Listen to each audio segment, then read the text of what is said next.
राजा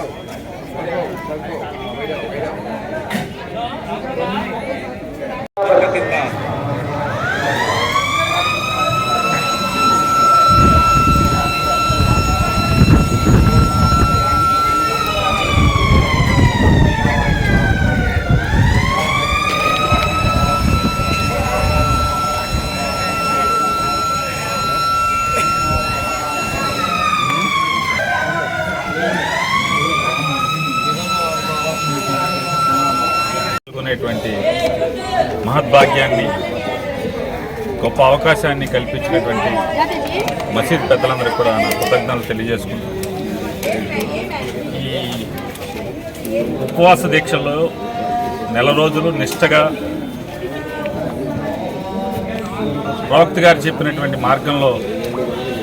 జీవించడమే కాకుండా ఈద్ రోజు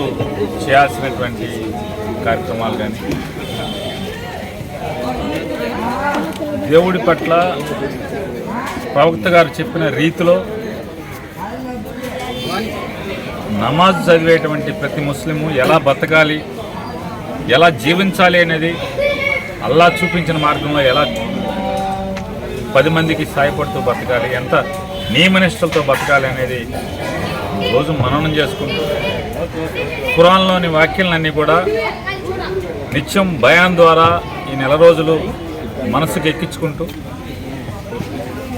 వారు జీవించడమే కాకుండా అంటే ఖురాన్లో ఉన్న వాక్యాల ప్రకారం లేదా ప్రవక్త గారు చూపించిన మార్గం ప్రకారం బతకడమే కాకుండా 10 మందికి ఆదర్శంగా జీవించడం అనేది గొప్ప విషయంగా భావిస్తుంది. కేవలం ఒక్క మహమ్మదీయులకే కాకుండా నిత్యం వీరు 5 పూట్ల చేస్తున్నటువంటి ఈ నమాజ్లో వాళ్ళు కోరుకునేటువంటి దువా ద్వారా కేవలం నమాజ్కి వచ్చేవారికే కాకుండా ఈ గుడివాడ పట్టణంలో ఉన్నటువంటి లేదా పరిసర గ్రామాల్లోని ప్రతి ఒక్కరి జీవితాల్లో